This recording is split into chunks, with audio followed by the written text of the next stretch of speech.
Привет! Как правильно провести аускультацию сердца аппаратом Хайго? Прикрепите модуль стетоскопа. Сердце облегчено в 4 точках. Обратите внимание, что первая точка находится на правой стороне груди.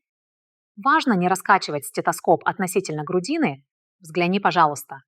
Вот грудина. Обязательно положите стетоскоп рядом с ним. Теперь переходим к другим пунктам. Помните об этих нескольких моментах, чтобы правильно выполнить обследование сердца. Проходите обследование в тихой обстановке. Убедитесь, что вы не кладете стетоскоп на грудину. Спасибо. Теперь вы видите, как легко провести обследование сердца. Обязательно ознакомьтесь с другими нашими руководствами по обследованию. До скорой встречи!